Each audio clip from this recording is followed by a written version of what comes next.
Hello everyone, welcome to the Strategic Management lecture series. Today we are doing the lesson number 2, which is about external analysis. So you may remember in the lesson number 1, we have discussed the strategy and the strategic management process. So in the strategic management process, I highlighted that strategic analysis is the very first section that we are doing, and that consists of two subcategories. One is external analysis, the other one is internal analysis. So today we are doing that first part of the analysis, which is about external analysis. So this is the outline of this session.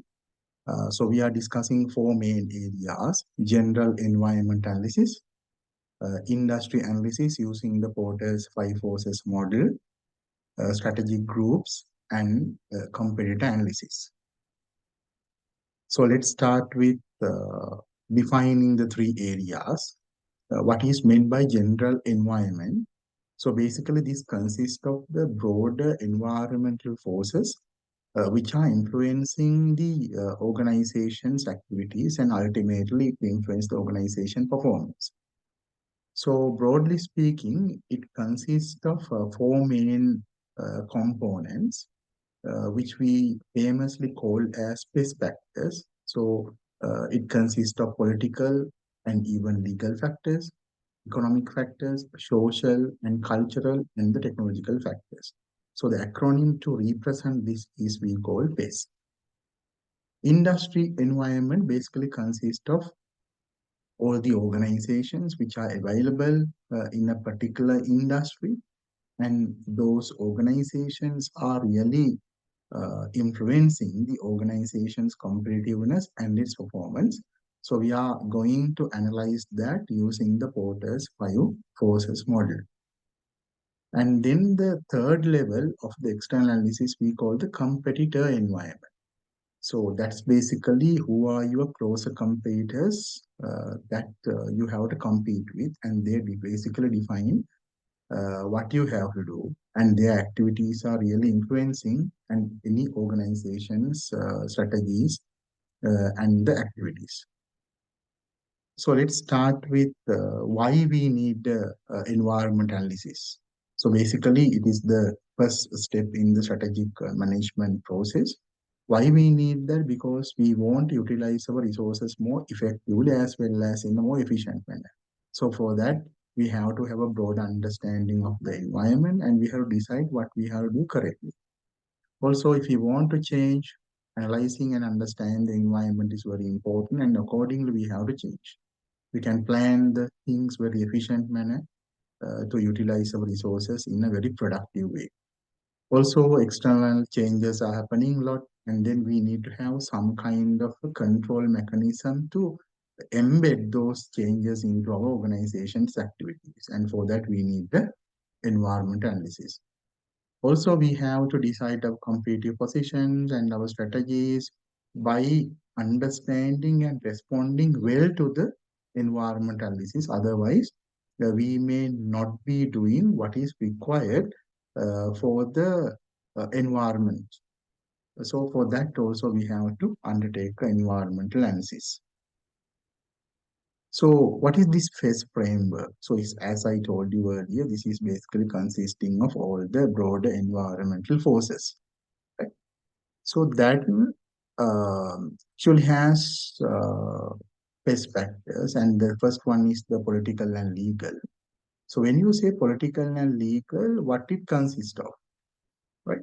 So basically, it consists of how the government is, managing the uh, politics in a particular country, right? And also, what are the rules and regulations and how those things are influencing, right? So in addition to that, there are some other factors also there. So we'll discuss those things. Now, one aspect of the political and legal environment is actually the increasing level of business legislations. So that is coming sometimes as a kind of threat to most of the business organizations, and those regulations are having good purposes. Now, for example, you can protect the companies from unfair competition. Right? So when if the organizations are engaged with the kind of a unfair trade. So we can avoid that using good rules and regulations. Also, we want to protect the consumers, we want to protect the society, the broader society. And also, if a business is doing a kind of a danger and a damage to the environment, so they can cause a lot of social and environmental costs. So the society, or rather the government, can impose rules and regulations to recharge those social costs from the business organizations for the damage that they have created. And these are different good purposes that why we need rules and regulations. So, in addition to the increasing business legislations, we can see political instabilities across the world, and then emergence of terrorism groups all over the world, which is happening. Emergence of plural sector. What is plural sector? Now, if you take any economy, it consists of public sector, private sector, and the plural sector. So, plural sector mainly consists of non-governmental organizations, non-profit organizations, even the cooperative societies. And these players are actually making a kind of a very big impact on any country's economy. Now, for example, you can see that you know these organizations are increasingly entering into the business world. Now, for example, if you take a company like Amul, which is in the dairy industry in India, so they became a very big player in India, and they are making a lot of innovations to engage with businesses. Also, geopolitical tensions are also enhancing in the world. For instance, now when you look at the West Asia at the moment, now you can see groups like Houthis. So they are disrupting the global supply chains.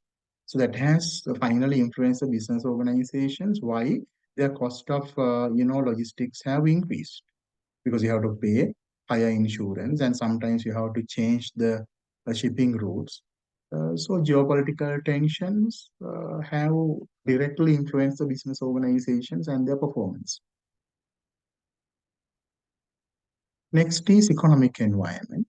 Now, under economic environment, I selected very few thematic areas here. Increasing income disparity is something happening, and that has created different segments in the marketplace. Social market economies are basically available in the developing world, in most of the emerging countries. And then you can see both the government and the business organizations are dominating the marketplace, and emerging markets are there, and they are performing much more better than the developed countries. Now, for example, if you take once again the India, so they are considered as the highest growing bigger economy in the world, right? So then there are a lot of economic changes are happening, and then people's income has been changed a lot, and that creates a lot of new markets. Regional economic integrations are happening, right? And then countries are getting together in terms of the foreign trade agreements, and they enter into a lot of other economic agreements, and that can even reduce the kind of taxes that you can charge when the goods are transfer from one border to another border. Particularly if you take the Sri Lanka at the moment, so the inflation is much more higher. Depreciation of the rupee value has happened, but now it's relatively fine. Balance of foreign payment issues are there, and that has finally influenced the depreciation of the rupee value as well. And increasing interest rate is happening, and that creates a lot of burden for, especially to the SME sector, to make the investments. So you see that when the economic environment is changing, so that really influence the organizations, sometimes badly, sometimes in a very opportunistic manner as well. Social cultural environment, of course, this is a very diverse area. You can see under this, we can find a lot of languages, religions, values, caste systems, habits are there. So all these things are very much diverse in nature in any country.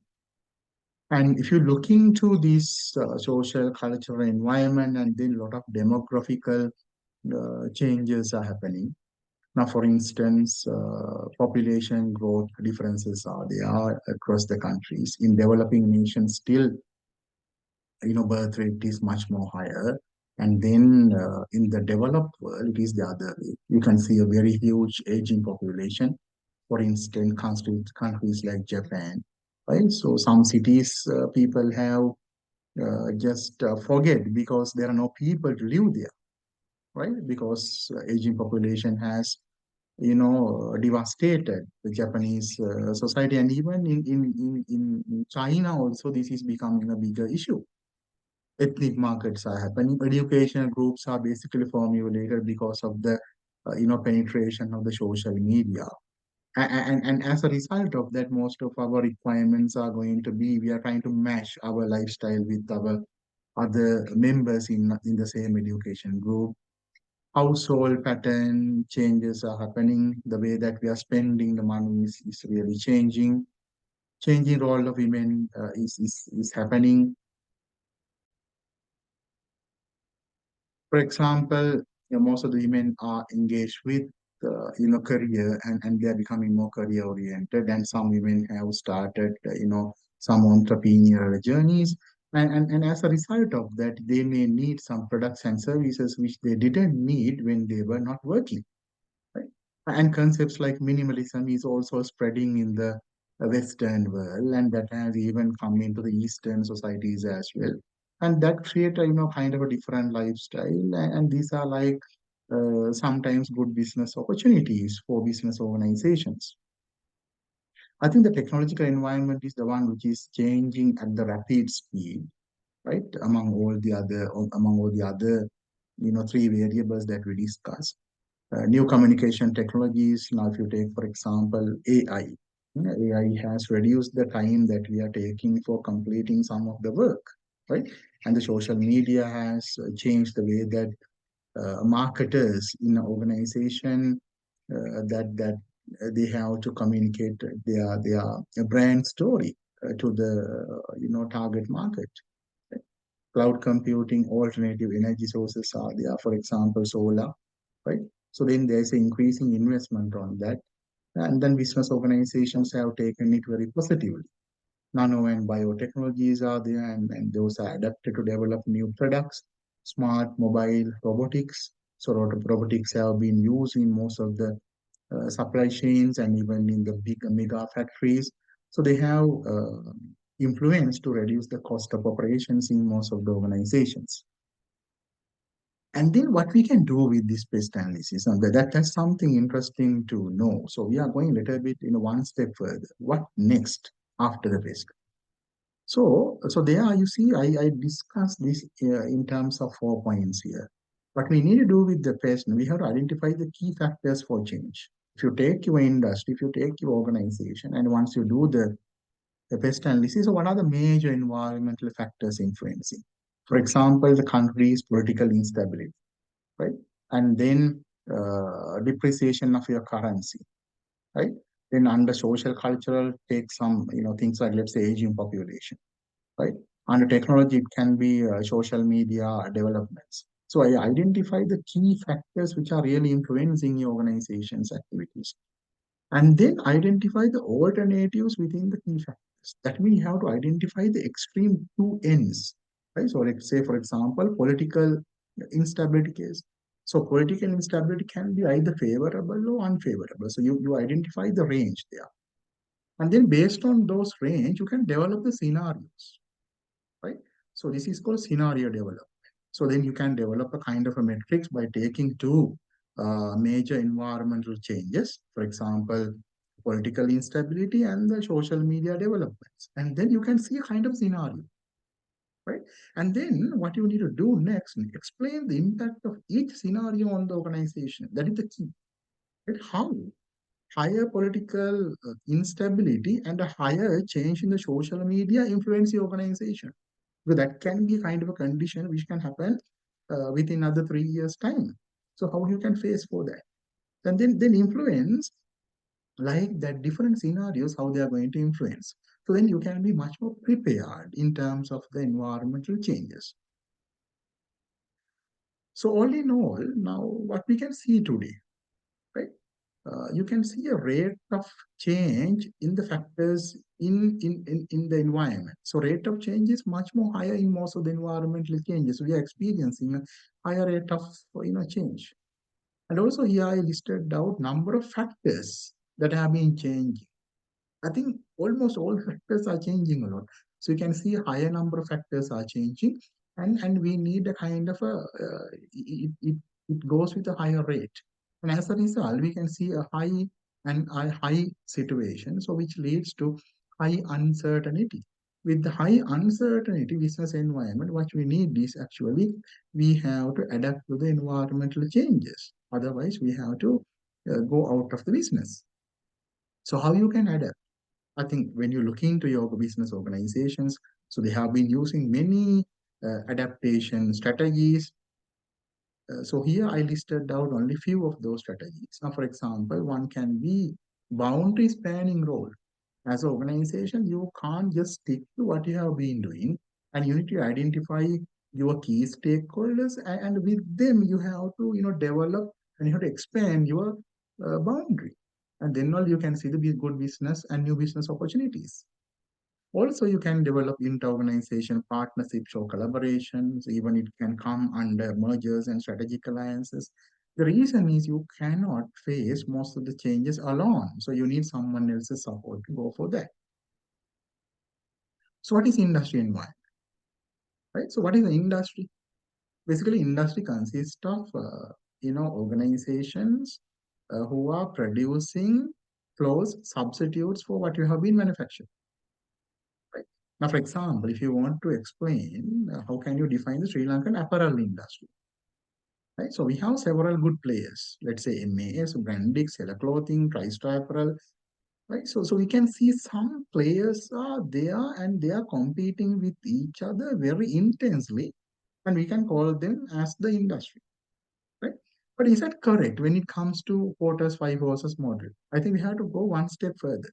So Porter has looked into the model of competition from a very broader perspective when he's defining the industry. So according to him, industry consists of five major forces. So those are rivalry, right? And then you can see threat of new entrants, threat of substitute products and services, bargaining power of suppliers, bargaining power of buyers. So there are five forces which are really determine the profitability of a industry. And then let's try to a little bit understand this model. So what I want to tell here, five forces model is the tool that we can use to see the profitability of an industry or the attractiveness of an industry. Before you enter into an industry, you can use this model and see the attractiveness. So there are five forces as there. So briefly, I will explain one by one. Competitive rivalry means the organizations who are competing with you in a very direct manner. So there can be different forms of rivalry, right? How you can compete based on price discount, based on introducing new products, advertising, service improvements. You know how organizations are competing with each other. And when you have a high rivalry, what happens? Your ability to earn attractive profit is going down because your attention has gone into compete with others now. So when you try to compete with others, I think you have been losing so much of things that you have to do, right? So that is something that we have to really think of. How we can go ahead with the proper level of competition, right? The degree to which rivalry drives down an industry's profit basically depends on two things. One is the intensity of your competition, how far you compete with them, and what is the basis or the dimension that you have been using to compete. How far you have been unique in your product. Right? So if you have a unique product, you don't need to much worry because even the competition comes, you have some unique story to tell, you have a unique product to tell, and you have unique relationship with the stakeholders. Right? So what are these different dimensions or bases of competition? You can see price-based competition is the worst case. So if we are trying to compete in terms of price and we are trying to compare even in our advertisements what is our price level with that of the competitor. So that is a kind of worst case scenario. But there are some other basis of competition. Maybe you can talk about the product features, support services, delivery time, your brand image, brand equity. right? So then if put a lot of emphasis on other bases of competition, what will happen? You have a unique thing, and with that you can avoid the competition, right?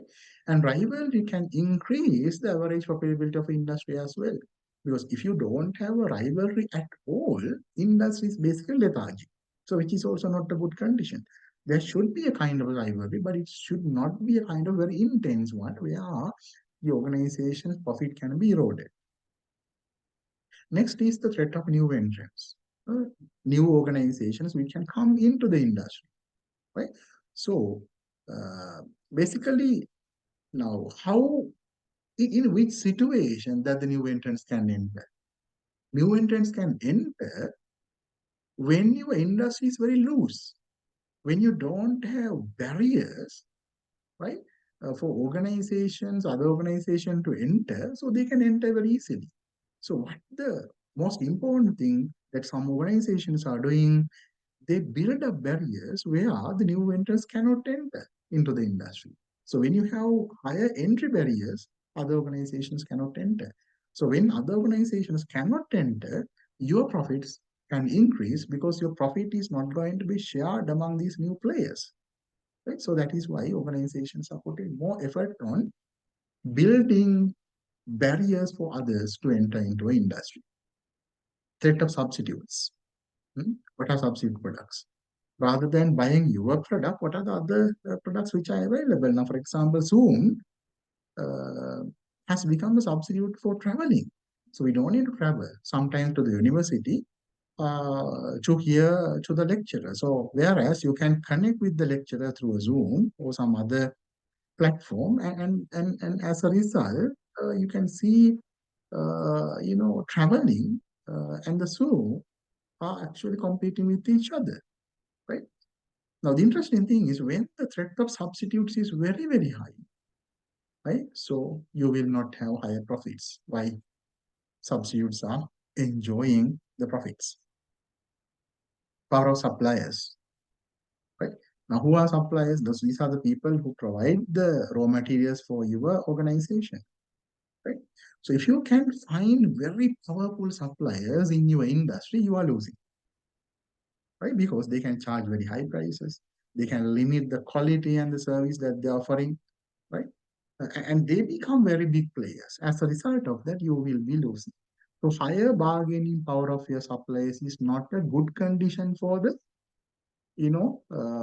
industry that we concern, right? But it's very hard. Like if you are a small player, so when you have very big, suppliers, ultimately you have not been benefiting. So you have to somehow strategically manage them. Power of buyers. Now this is not actually the immediate customer, right? So this can be like intermediary customer. Now, for example, if you take the apparel production, right? So it produces, you can see apparel factories are mainly located in the developing world, and they are selling their products for brands like, let's say, the Banana Republic, Nike, Gap, right? Victoria's Secret, and all that. So they are the buyers. So you can see in a industry like apparel, you can see those buyers are really uh, the ones which are deciding the overall profits of the industry. So they are very powerful, right? So then when the buyers are powerful, so then if you are the one producing the product, so you are losing because they can decide at what price they can buy and at what conditions they can buy. So then it's going to be a very big problem for you as a manufacturer, right? So this is basically these five factors which are available. And then let's see how you can use these five comparative forces to analyze the industry. So the first thing that we need to do, and this step number one, identify the specific comparative pressures associated with each of the five forces. Analyze each and every force. Let's say rival, how the rivalry looks like, how the new entrance looks like. Like that, you analyze the five forces and see how comparative they are. And the step number two, evaluate the strength of each competitive force. So you can make assessment by yourself, okay, how competitive the rivalry is. So it can range from fierce to weak. So fierce, strong, moderate to normal or to weak level. So if it is a very fierce level, so of course you are losing. And if the forces are very much weak, so then that's really good for you, right? And then step number three, you have to make an overall assessment, determine whether the collective strength of the five competitive forces is conducive to earn attractive profits. So then you take all the five forces result together and decide whether the competition is good or bad. What is the overall level of profitability of this industry? So of course you can use your understanding, your experience in the industry. You can talk to the relevant stakeholders and expert people when you are making that assessment. Right? So then what we can do with the competitive forces is basically we can decide whether the industry is attractive or not in terms of earning profits. So what are the strategic implications of the five forces? In which situation the industry is really attractive, right? So, and which situation the industry is unattractive. So here I have just two slides here. Competitive environment is unattractive from the standpoint of earning profits. In which situation? Unattractive. The industry becomes unattractive in which situation? Industry is unattractive when your five forces are very strong. Right? Now, for example, rivalry is high, entry barriers are low, so then anyone can enter. So, threat of new entrants high. Competition is very high, right? From the substitutes. Suppliers and customers are having a very high bargaining power, and then you are losing the profits. The opposite side is basically about the environment is ideal to earn profit in which situation when the five forces are not that strong. For example, rivalry moderate. Entry barriers are high, so the new entrants cannot enter. Good substitutes are not available. And suppliers and customers are having a weak bargaining power. So then you are basically enjoying the profits from the industry, right? So you can easily remember this. When the forces are having a strong position, you are losing. When the forces are weak, you are strong. The next level of analysis is basically competitor analysis. But before we go to the competitor, we have to identify who are the competitors that we need to compete with, right? So then when you're trying to understand who are your competitors, it is always good to do a strategic group analysis. What is a strategic group? So strategic group means a kind of organization that you compete with. And also their strategies and their activities are much more similar to what we do, right? And when you see the particular strategic group, so they have something in common. For example, they have comparable product line breadth, right? Same selling price and quality, right? Emphasize the same distribution channels, so they have same product attributes, right? And they use same kind of technologies, and they offer similar services, and they cover even the same kind of geographical areas. So this is what we call strategic group actually. So how to construct a strategic group then? So when you're constructing a strategic group, so it has four components here, four steps rather. So what you can do, you can identify the competitive characteristics that can differentiate firms in the industry. For example, you can think of the product, breadth, right?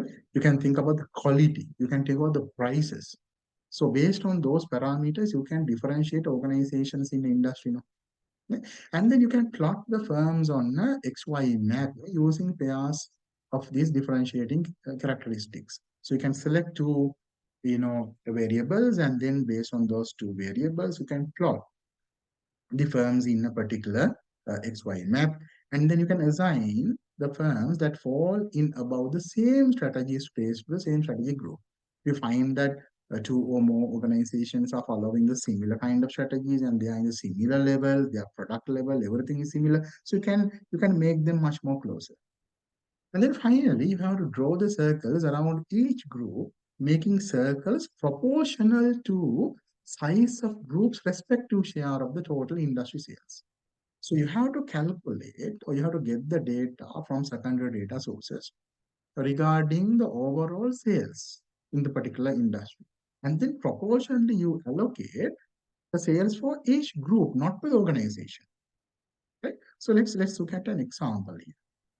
right? So these are the strategic groups in airline industry, right? So you see here, so the two axes here, departures, number of destinations served, how many destinations that the particular airline is serving.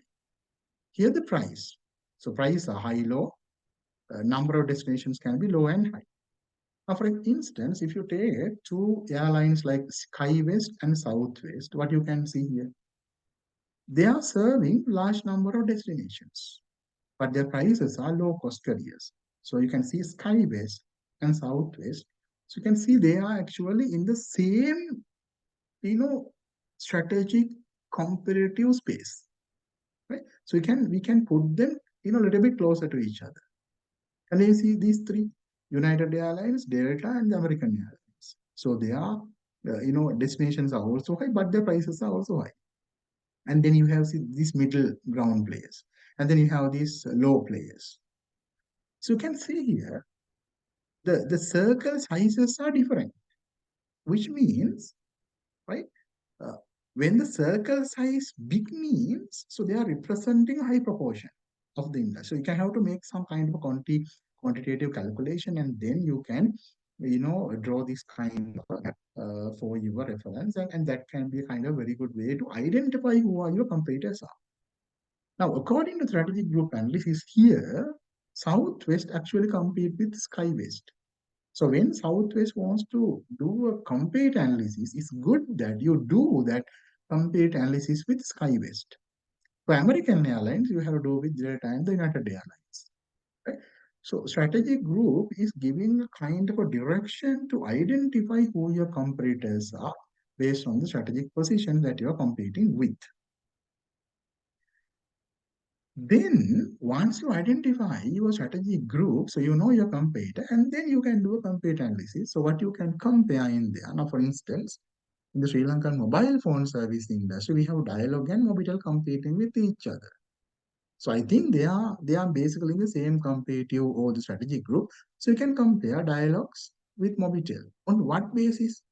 You can compare based on the future objectives of the two organizations, vision, mission, how they are going to strategically position in the future, right? What are their current and even the future strategies? Right? Future strategies, of course, very difficult to understand. At least the current strategies you can compare to get a kind of a good understanding about your competitor, and then you can be much more prepared. What are the assumptions the two organizations are having about their performance and about their future? Also, what are their capabilities? How about the organization structures? How about the organization cultures? What are the resource bases? Right? Which resources the two organizations are having? So you can make a kind of a list of things to compare yourself with the competitor, and then you can see kind of a good picture with respect to the competitor that you have. Okay, so those are the things which I want to discuss in this lesson. So we talked about general environment analysis, we talked about industry analysis using the pi forces model, and strategic groups, and the compete analysis. So thank you very much, and we will meet you in the next session.